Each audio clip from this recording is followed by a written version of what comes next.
Welcome back to The Drawing Board, brought to you by CyberArk. I'm Emma Telpe, and joining us to talk about endpoint privilege controls is Andrei Poshogin from the CyberArk product marketing team.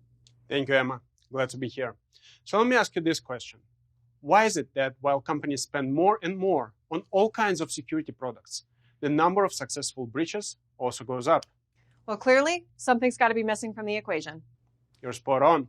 And what's missing are the controls for managing privilege at the endpoint.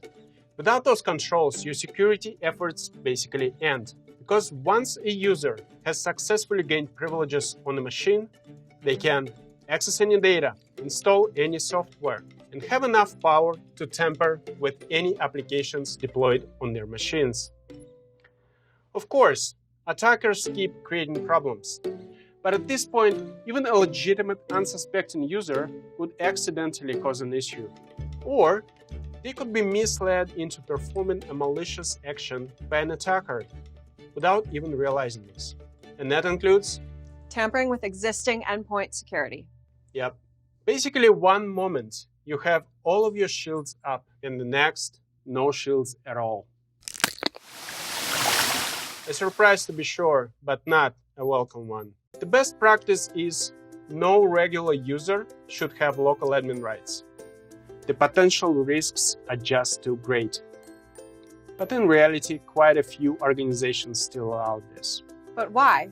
Don't they believe in least privilege or giving users only the minimum levels of access to do their jobs? They do.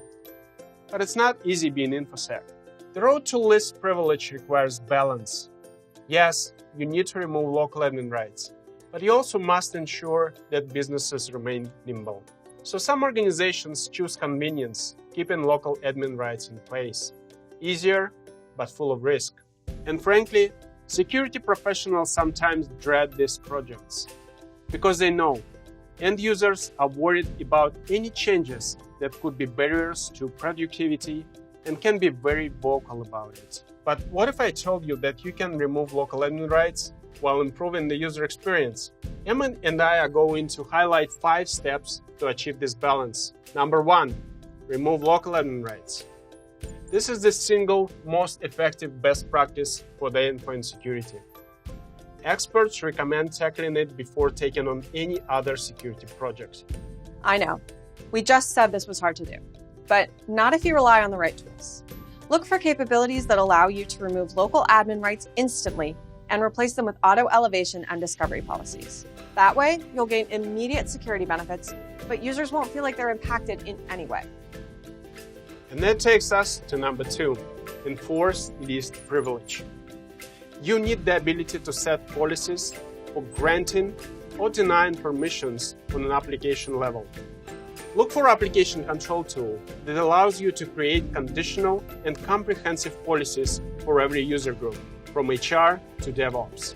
Your endpoint privilege manager should be able to account for an application execution chain, context, parameters, and attributes, so you can allow or block specific scripts, applications, or DLLs. This is where you make the decisions about the least privilege, which applications are needed, and which you should block completely or partially. Now let's talk about number 3, defend credentials. Simply put, credential theft enables attackers to move laterally and is a major part of every breach. So you'll need the ability to defend credentials and credential stores. This can help you disarm such high-impact attack methods as golden ticket, golden SAML, and more. And speaking of threats, we have to mention number 4, protect against ransomware, which is often quite tricky. As we discussed in our drawing board episode on ransomware, which you can also watch on CyberArk.com, you need to ensure that only trusted applications, designated content handlers, can access your sensitive data. And that takes us to number 5. What's number 5? Get pizza. Lots of it. Thinking back, there was a customer implementation with tens of thousands of users. The company's endpoint security admins needed to set up learning policies to create a registry of software run by users and specifically software that requires elevation.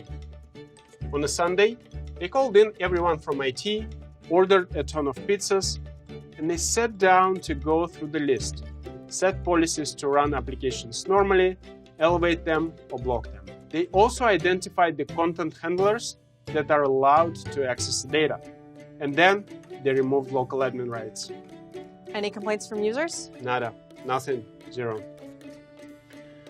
I'm told IT came to work on Monday, waited for the phones to ring, but very few users noticed changes. And that is how you achieve the balance between greater endpoint security and workforce agility. So to wrap up, with the right controls for managing privilege at the endpoint, your organization can defend against threats and ensure user productivity. Thanks for watching The Drawing Board. To learn more about how CyberArk is helping organizations manage endpoint privilege, visit cyberark.com. See you next time.